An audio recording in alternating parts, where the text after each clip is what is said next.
Vamos lá, meus amiguinhos, pois o Internacional perdeu mais uma no Campeonato Brasileiro, dessa vez para o Fluminense. Tomou um gol logo no início do jogo, menos de 3 minutos, um gol de pênalti. Na minha opinião, houve o pênalti, né? Porque o Bruno Mendes acaba estendendo o seu corpo, né? A bola até quase para, né? Entre o braço e o corpo do jogador. Mas, sendo um gol logo aos 3 minutos, houve o jogo inteiro para o Inter se recuperar. E o Inter não conseguiu se recuperar. A rigor, o Inter no jogo inteiro teve uma situação de gol, já no segundo tempo, com o Cadorini, que teve a infelicidade, né? Porque é um jogador que sabe se posicionar muito bem e acabou arrastando a bola, não pegou muito bem na bola e ela saiu para fora. De resto, o Inter teve 70% praticamente de posse de bola.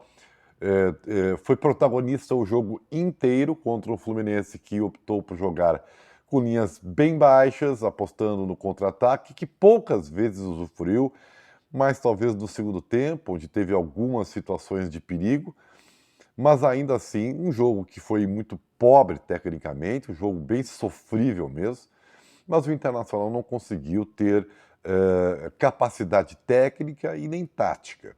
E quando eu falo em tática, o Diego Aguirre surpreendeu um pouquinho, porque ele colocou um time com o Saravia fazendo uma linha de meio, né, com o Mercado atuando mais pelo setor direito.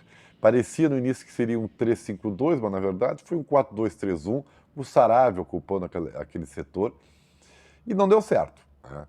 E se foi pensado de alguma maneira de acordo com como o Fluminense iria se postar, com o gol feito logo no início, as coisas já mudaram completamente, porque o Fluminense ele faz o gol e se posta em linhas baixas, e aí o Inter teria que fazer aquilo que não sabe, que é propor o jogo. Como se sabe, o Inter gosta de jogar, sabe jogar, é de forma reativa. E poucas vezes teve essa possibilidade, porque o Fluminense optou por jogar por uma bola. Bom, como não deu certo esse sistema de jogo e o fato do Fluminense ter aberto o marcador, eu acho que o Aguirre demorou muito para mudar. E aí, quando vai mudar, me parece que o Aguirre se atrapalha um pouquinho, né? Ele quase faz uma salada e no final do jogo terminou quase isso, porque não adianta você empilhar mudanças se não há uma objetividade. Quer um exemplo? O Cadorini, por exemplo, ele foi entrar no jogo quase 15 minutos do segundo tempo. Ali, naquele início, o Inter, eu acho que fez uns 6 ou 7 cruzamentos para a área sem ter um definidor, né, no centro da área. Então não adianta nada você fazer esse tipo de fundamento se você não tem um jogador para definir, né? E curiosamente, quando o Cadorini entra, poucas vezes o Inter conseguiu fazer essa bola alçada, porque uma coisa é cruzar, outra coisa é alçar, né? E o Inter não conseguiu, não teve boas atuações individuais, o Tyson esteve abaixo, né?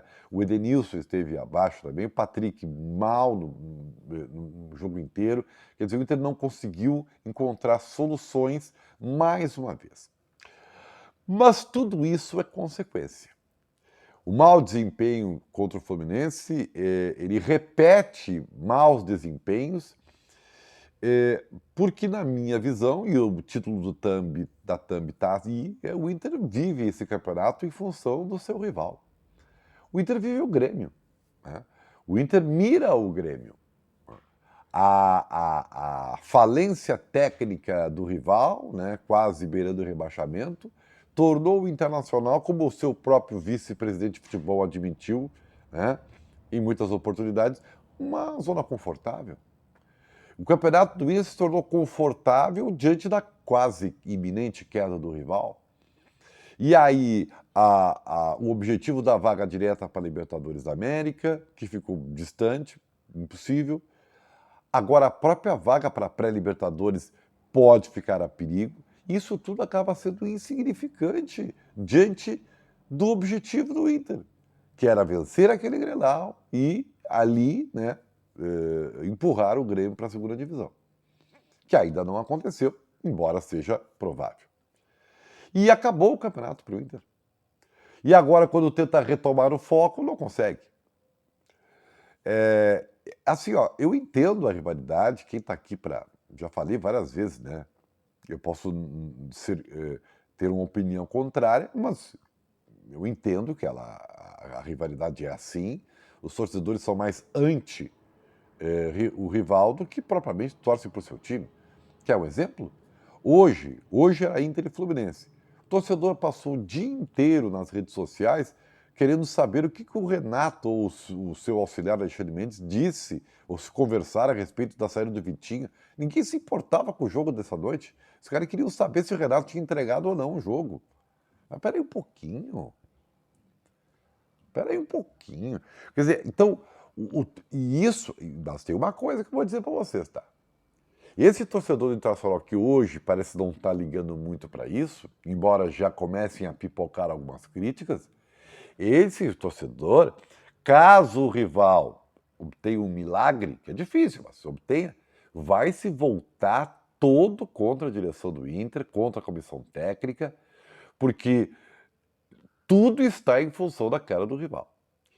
Nós tivemos no último dia aí a saída do Paulo Paixão, que num áudio vazado, em que infelizmente o derrubou, escancarou algo que parece ser algo bem presente e real dentro do vestiário do Internacional.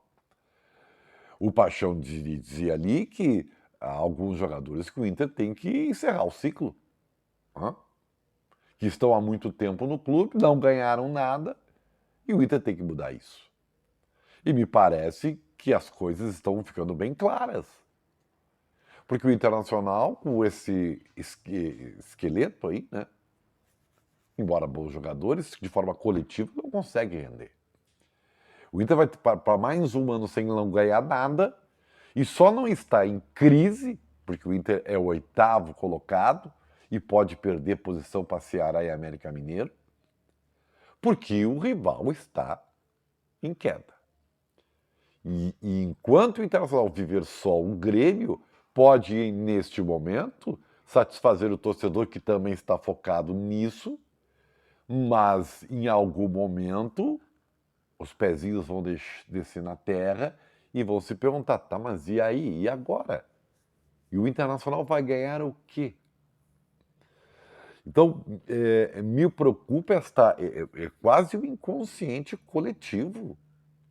Sério, gente, eu fiquei assim.